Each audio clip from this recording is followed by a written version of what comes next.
없습니다. 1월 11일 화요일 새벽 말씀을 올려드리겠습니다. 성경 말씀은 마태복음 24장 37절에서 46절까지 읽어드립니다. 노아의 때와 같이 인자의 임함도 그러하리라. 홍수전에 노아가 방주에 들어가던 날까지 사람들이 먹고 마시고 장가들고 시집가고 있으면서 홍수가 나서 그들을 다 멸하기까지 깨닫지 못하였으니 인자의 임함도 이와 같으리라. 그때 두 사람이 밭에 있음에 한 사람은 데려가고 한 사람은 버려둠을 당할 것이요, 두 여자가 맷돌질을 하고 있음에 한 사람은 데려가고 한 사람은 버려둠을 당할 것이니라. 그러므로 깨어있으라. 어느 날에 너희 주가 임할는지 너희가 알지 못함이니라. 너희도 아는 바니 만일 집주인이 도둑이 어느 시각에 올 줄 알았더라면 깨어있어 그 집을 뚫지 못하게 하였으리라. 이러므로 너희도 준비하고 있으라. 생각하지 않은 때에 인자가 오리라. 충성되고 지혜 있는 종이 되어 주인에게 그 집 사람들을 맡아 때를 따라 양식을 나눠줄 자가 있느냐. 주인이 올 때 그 종이 이렇게 하는 것을 보면 그 종이 복이 있으리로다. 아멘.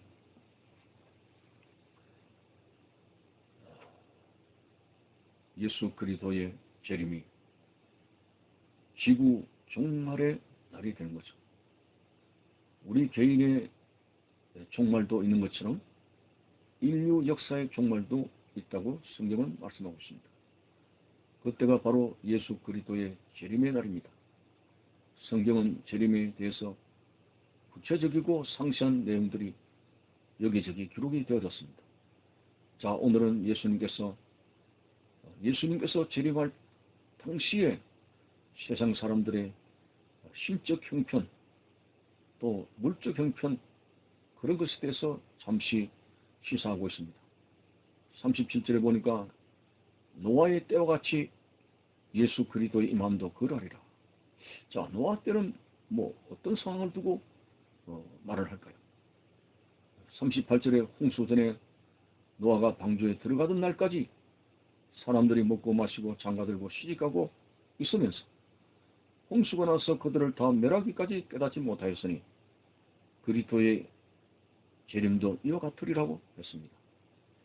자, 노아 홍수 사건에서 하나님께서 방주를 짓도록 명령하셨죠.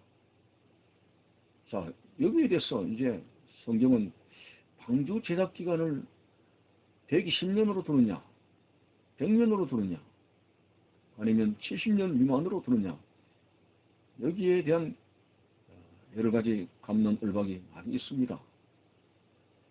그래서 어떤 학자는 이거는 하나님만이 아신다. 대체적으로 우리가 생각을 해볼 것은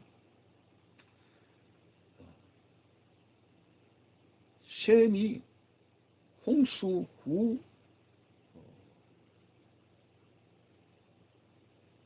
후에 이제 2년 후에 아들을 낳았다가 됐습니다. 그때가 셈의 나이가 100살이라고 했습니다. 자, 이렇게 되면은 홍수가 600살에 났으니까 홍수 후 602년경에 셈의 나이가 100살이 되었다. 그렇다면은 적어도 노아는 503세 때에 셈을 낳았다고 볼 수가 있습니다. 자, 503세 때라고 추정한다면은 이제 셈이 몇 살 때 결혼했느냐를 추정해 보는 것이 중요합니다. 보통 우리 생각에 한 30살쯤 되면 결혼했지 않겠느냐. 그래서 하나님께서 이제 방주를 제작한 때를 530년으로 추정합니다. 네 아들들과 네 자모들이 방주에 들어가리라 하는 그 말씀을 근거로 해서 노아의 자녀들이 결혼해서 자부를 가지게 된 그때를 방주 제작 기간으로 두어서 방주 제작 기간을 시작을 530년경으로 두고 600살의 홍수가 났으니까 70년 동안 방주를 만들었다. 이렇게 보는 겁니다. 그것이 타당성이 없는 것은 이제 그 노아의 자녀들이 결혼했을 때에 방주를 제작했다. 방주를 만들기 시작했다고 하는 이것은 잘못된 추정이라고 하는 설도 있습니다. 내 아들들과 내 며느리들이 방주에 들어가게 되리라. 이 말씀은 그것은 미래를 향한 하나님께서 말씀이죠. 정확하게 새 아들을 이야기한 것이 아니고 이제 앞으로 네 아들들이 결혼해서 자부들을 가지게 되면은 그들이 방주에 들어가리라. 이렇게 보는 것이 순한 해석이 될 수가 있습니다.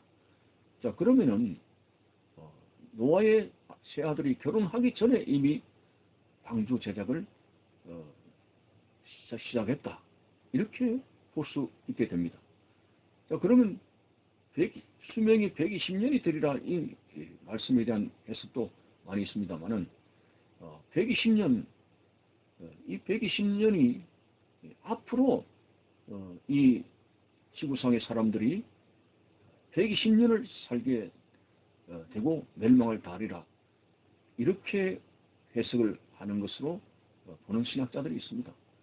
그래서 아무튼 뭐 70년설이 있고 100년설이 있고 120년설이 있는데 평균 100년 이상 동안 노아 방주를 제작하면서 노아가 그 사람들에게 방주의 제작 경위를 설명하지 않았겠습니까?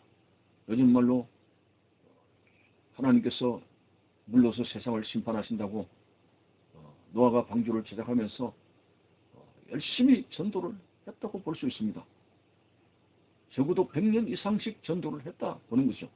70년이든지 100년이든지 120년이든지 여하튼 평균 100년 가까이 계속적으로 노아가 그 세상 사람들에게 하나님께서 세상을 물로 심판하십니다. 자, 여러분은 그것을 받아들이시고 회개하십시오.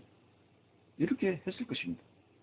그렇지만 오늘 본문 말씀에서 예수님께서 홍수 전에 노아가 방주에 들은 날까지 사람들이 먹고 마시고 장가들고 시집가고 다시 말해서 전혀 종말이 온다는 물로 심판한다는 하나님 말씀을 귀담아 듣지 않았다고 하는 것입니다. 자, 이처럼 예수님의 임함도 이와 같으리라 하십니다. 노아의 때와 같이 인자의 임함도 그러하리라. 예수 그리스도의 재림 때도 교회를 통해서 그리스도의 재림의 약속에 분명한 성경적 사실을 선포를 해도 사람들이 그 사실을 받아들이지 않는다는 거죠. 성경 서린이 또 뭐 이렇게 과학이 첨단 문명을 이루고 있는데 무슨 구름을 타고 오는 그런 일이 있겠느냐, 지구의 종말이 왜 있겠느냐, 뭐 이런 말로 그들은 계속 시집가고 장가가고 노아시대 그런 것처럼 자기들의 일에만 열중하게 되고 그런다는 거죠. 자, 그래서 예수님께서는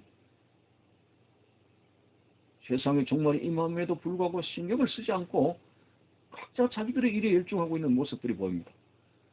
41절에 보니까 40절에 보니까 두 사람이 밭에 있음에 한 사람은 들어가고 한 사람은 버려둠을 당하고 밭을 갈고 맷돌질을 하고 또 여러 가지 자기 일에 종사를 하고 있습니다. 그렇지만 분명히 여기서 말합니다. 자기 일에 종사를 하더라도 예수님의 재림은 반드시 이루어져 가지고 두 사람이 밭을 갈고 있음에 한 사람은 깨어있는 사람이었습니다.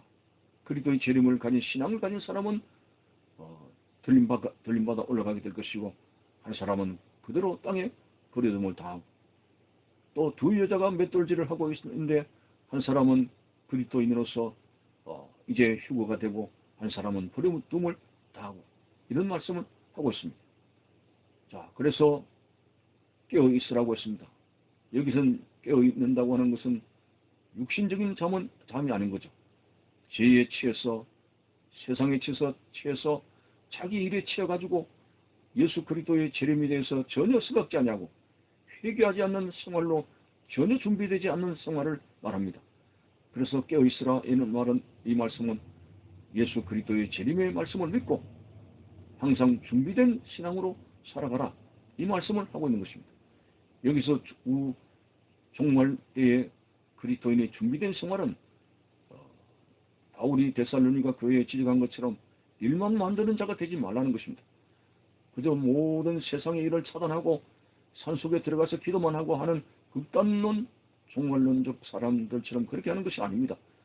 자기 일을 다 하는 거죠. 충성된 모습으로 살아가는 것입니다.